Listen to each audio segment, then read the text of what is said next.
Thank you, Dr. Peterson, and good afternoon, ladies and gentlemen. I'm really honored to have been asked to give the commencement address for this great class, the 2014 graduating class of the Georgia Institute of Technology, one of the finest universities in the world.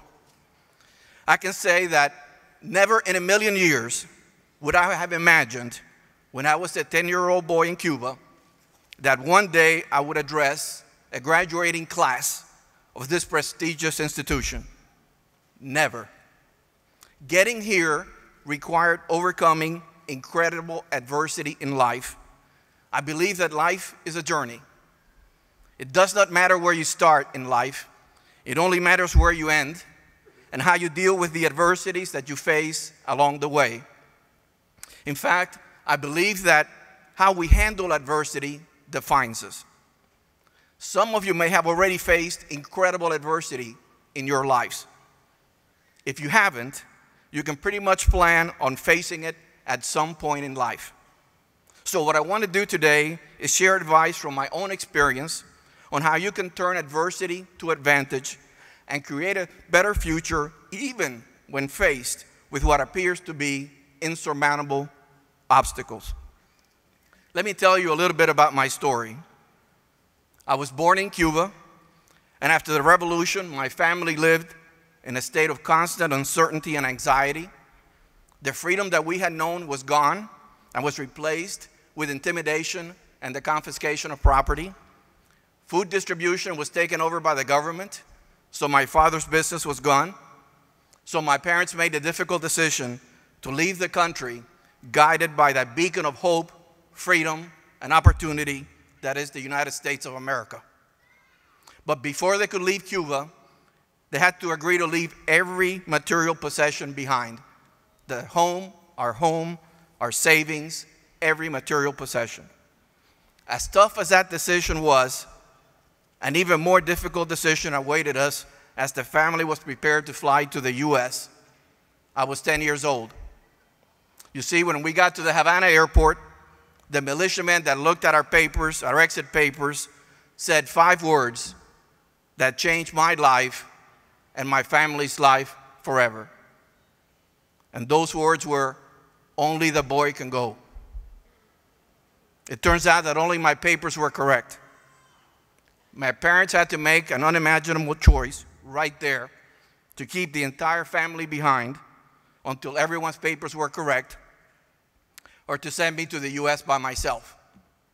My father made a few calls to friends in Miami and decided to send me ahead. I thought it would be reunited in a few days, so I got on that airplane alone and said goodbye to my parents. And I would not see them again for 4 years. So I found myself in a new country with a new family, a new language, new customs, without any money. And heck, at the time, I didn't even like American food. Those early days without my parents were so difficult that everything else since then in my life has been relatively easy. Merging Singular Wireless and AT&T Wireless, which required a $41 billion cash transaction, the largest all-cash merger in US history at the time, I'd say that was relatively easy. Hard is leaving your country, leaving your family, leaving your language, your customs, and starting over. So here's the takeaway for you. When you're facing what appears to be unimaginable adversity, you must remember that you can always start over to achieve your dreams, and that the human spirit is incredibly resilient. Although those early years for me in the US were difficult, there was a bright side to the story. I had landed in the US, the land of opportunity, and was received by a great family, the Baez family, who treated me as their own son. I tell people that it has to be a great country when a 10-year-old boy can set foot on its shores without his parents, not knowing the language, not knowing the culture, without any money, to become president and CEO of AT&T Mobility, an organization with 50,000 employees, 110 million customers, and over 70 billion in revenues.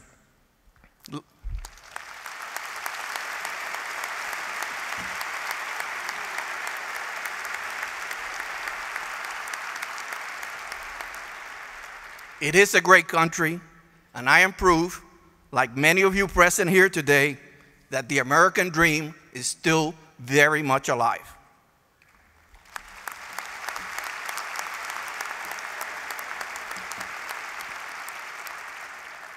As I said, getting here was not easy. I almost didn't make it. In fact, I almost didn't become an engineer at all. You see, back in high school, when I told my career counselor that I wanted to become an engineer, he looked at my records, he looked at my family's finances and the situation I was facing, and recommended that I become a mechanic instead. And you know what? I listened to him. I didn't know any better. So I stopped going to regular high school classes and started to take courses to become a mechanic.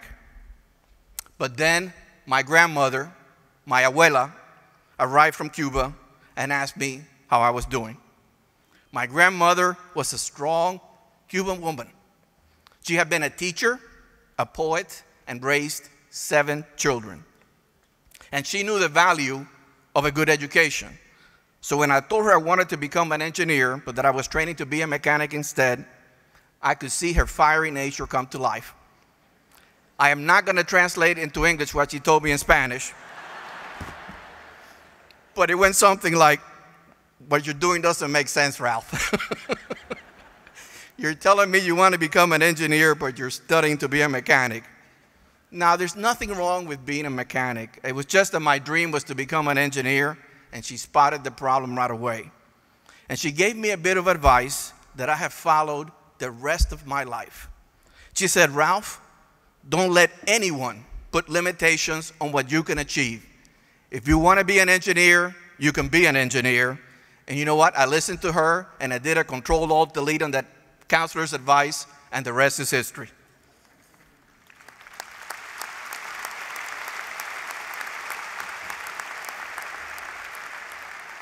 You know, I have followed that advice my entire life, and I share it with my team, and I want to share it with you because it's a great takeaway for you. Don't let anyone put limitations on what you can achieve, not even yourself, and not even when you fail.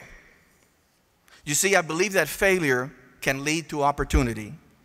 Let me tell you about a failure that paved the way for one of the biggest successes we've been associated with at AT&T Mobility.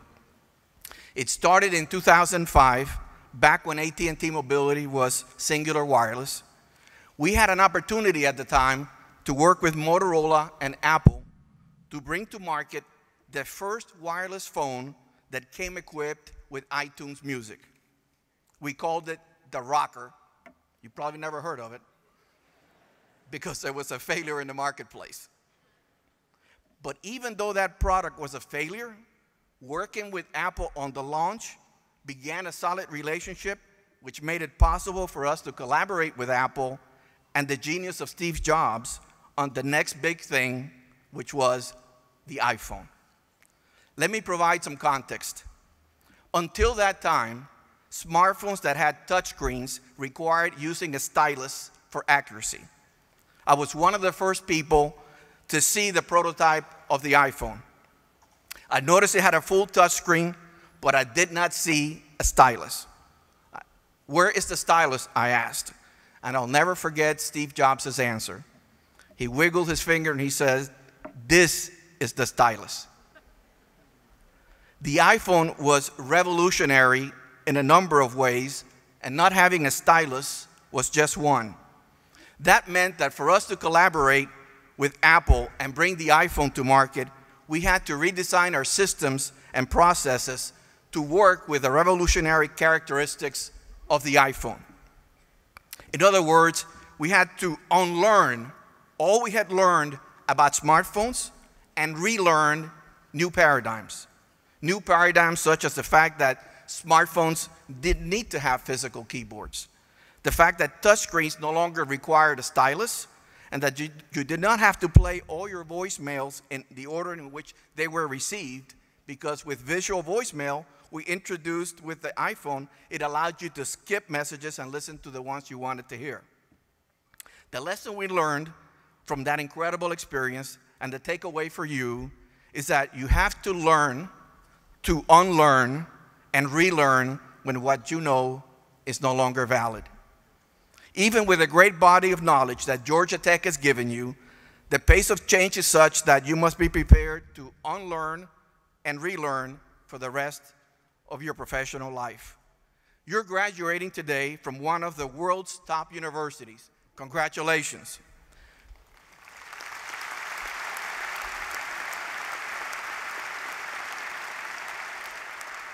You walk out of here with great skills, superb knowledge, and a very valuable degree.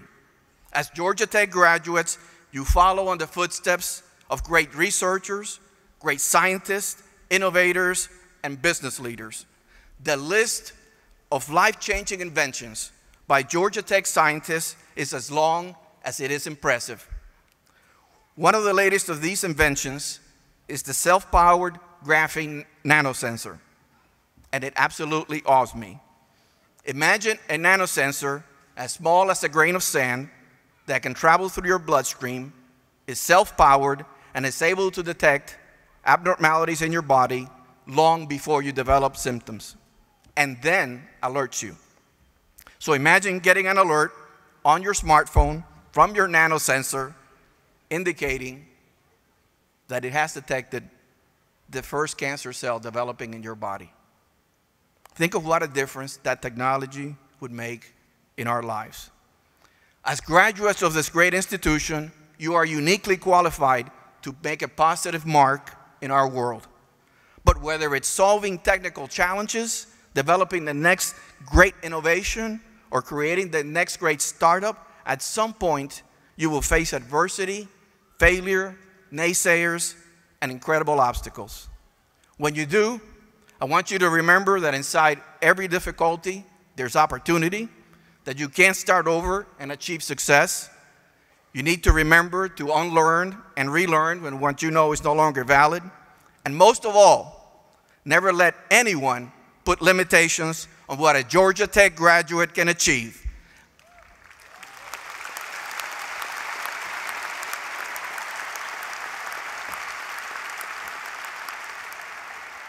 I know that you will make a very positive difference in our world, in the Georgia Tech tradition.